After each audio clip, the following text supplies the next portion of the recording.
Hi mga kabay, good morning sa inyong lahat. Mga kabay, isang magandang umaga at mahangin na umaga sa inyong lahat. Nakita nyo, medyo mahangin dito eh. Pero kahit mahangin mga kabay, huwag nyo kalimutan ang magsanti barley sa umaga. 30 minutes bago kayo kumain.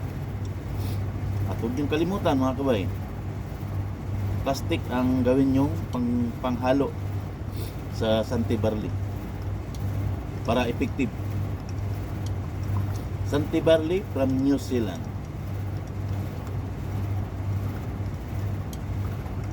Kita nyo mga kabay, ang green na green yung mga sili ko,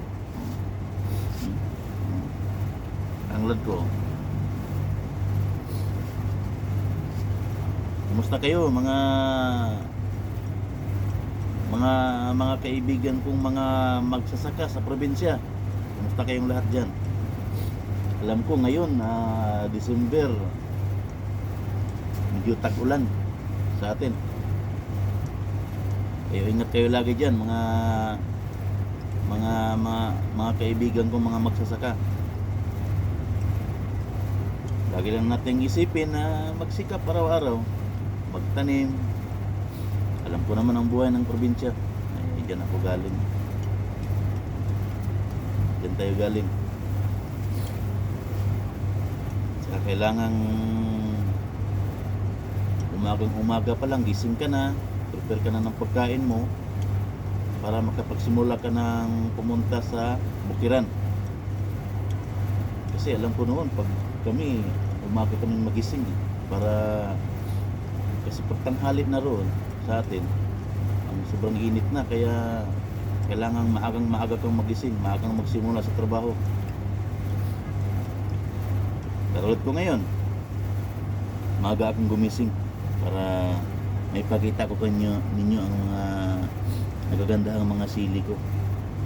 Tanglad, ang limon ko pala mga kabay, ang dami ng bulaklak. Sige lang, pag namunga na to, pakita ko sa inyo. So, Santi barley muna tayo.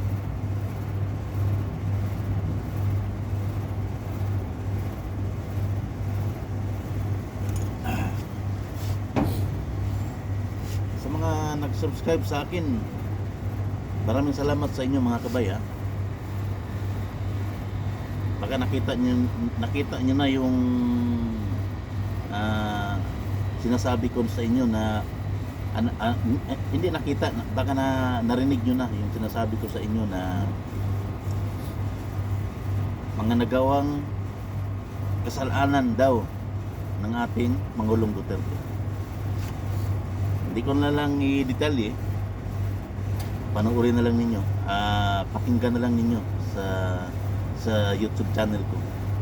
Sa mga hindi pa pala nakasubscribe sa YouTube channel ko, subscribe naman kayo dyan.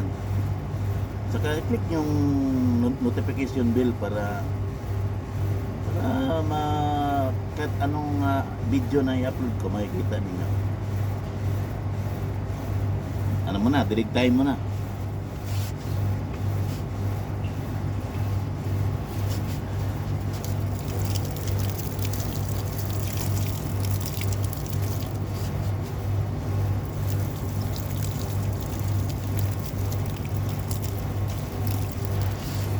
Mahangin ngayon.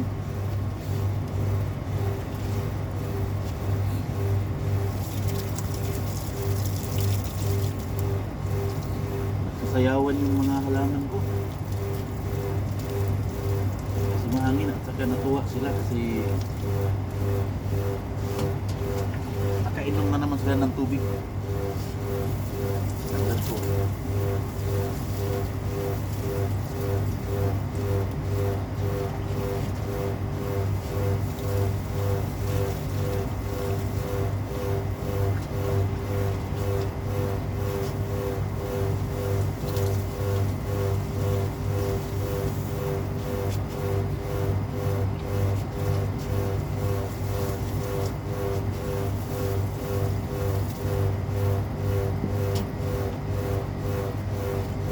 Nakausap ko pala yung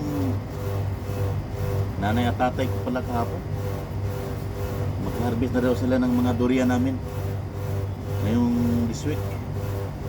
Durian, alansones. Sarap nun mga kabay. Tatay ko kasi at saka nanay ko, mahilig silang magtanim ng mga prutas. Kira namin, may durian kami, lansones, may rambutan, mangga. Kaya sabi niya, baka ngayong linggo, harvestin ko na yung durian.